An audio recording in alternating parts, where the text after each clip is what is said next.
میرے نبی پاک علیہ السلام کے غلام حضرت طارق بن عبداللہ رضی اللہ تعالیٰ عنہ فرماتے ہیں کلمہ پڑھنے سے پہلے ایک دفعہ ہمارا سارا قبیلہ تجارت کے لیے نکلا تھا، اور اس وقت منظر یہ ہوتا تھا کہ ہم اپنی عورتوں کو بھی ساتھ لے جاتے تھے۔ 6 مہینے سفر کرنا ہوتا تھا، اونٹ گھوڑے ہم بیچا کرتے تھے، عورتیں بھی ساتھ رہتی، کھاتے بھی پکاتے بھی۔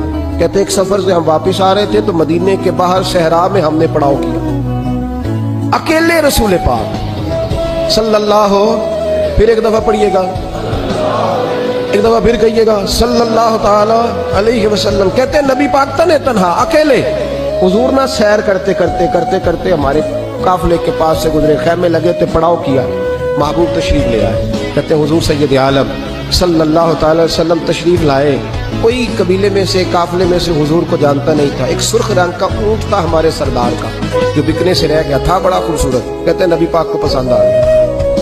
حضور پوچھنے لگے تم کون ہو؟ کہا جی مسافر ہے۔ کہاں سے آئے ہو؟ فلاں جگہ سے آئے ہیں۔ کس لیے آئے ہو؟ ہم تجارت کی غرض سے نکلے۔ اونٹ بیچو گے؟ بیچنا ہے۔ کتنے کا سودا طے ہوا؟ اس نے کہا اتنے لینے، حضور نے کہا اتنے دینے ہیں، بات طے ہو گئی۔ کہتے ہیں لگام حضور نے پکڑی اور فرمانے لگے وہ سامنے میرا شہر ہے جس کا نام مدینہ ہے، وہ میرا شہر ہے، میں ابھی مدینے جاتا ہوں، اپنے غلام کو بھیجتا ہوں اور تمہیں آ کے نہ قیمت دے جاتا ہے۔ محبوب گھوڑے کی لگام تھا، اونٹ کی لگام تھا، میں نکیل تھا، میں اونٹ تھا سرخ رنگ کا۔ حضور لے کے جب نکلے نا، تھوڑا سا چند قدم آگے گئے تو ان میں سے ایک شخص بولا، کہنے لگا سردار آپ سیانے لوگ ہیں، سمجھدار ہیں، اس شخص کا نام پوچھا آپ نے؟ قبیلہ پوچھا ہے؟ ایڈریس کا پتہ ہے؟ پتہ ہے کہاں رہتا ہے؟ اتنا قیمتی اونٹ دے دیا۔ سردار بھی کہنے لگا، سارے کہنے لگے یار ان کی باتوں میں اتنی لذت تھی، ان کے گفتار و رفتار اتنی باوقار تھی، مزیدار تھی کہ ہوش ہی کوئی نہیں رہا۔ بھئی ہم پرانے تاجر ہیں، کبھی اس طرح کا سودا کیا ہی نہیں جس طرح کا آج ہو گیا۔ اوہو واقعی کچھ نہیں یاد رہا، کوئی سمجھ نہیں آئی۔ وہ ابھی نظر آ رہے، ایک آدمی دوڑ کے جاؤ، دوڑ کے اور جا کر کے نا ان سے کہو بڑی جائز بات ہے، وہ ناراض بھی نہیں ہوں گے۔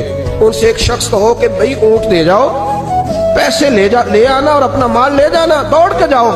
ایک شخص دوڑنے لگا تو سردار کی بیوی خیمے کے اندر تھی، پردے کے پیچھے سے بولی، کہنے لگی خبردار کوئی پیچھے نہ جائے، اگر پیسے مل گئے تو ٹھیک ہے، نہ ملے تو میں دے دوں گی، کوئی پیچھے نہ، کوئی نہ جائے پیچھے۔ سردار کہنے لگا تو جانتی ہے؟ کہنے لگی نہیں۔ کہا گارنٹی کیوں دے رہی ہے؟ تو کہنے لگی تم نے ان کا چہرہ نہیں دیکھا؟ تم تو سودے کر رہے تھے، میں پردے کے پیچھے سے دیکھ رہی تھی۔ تسبیح پھری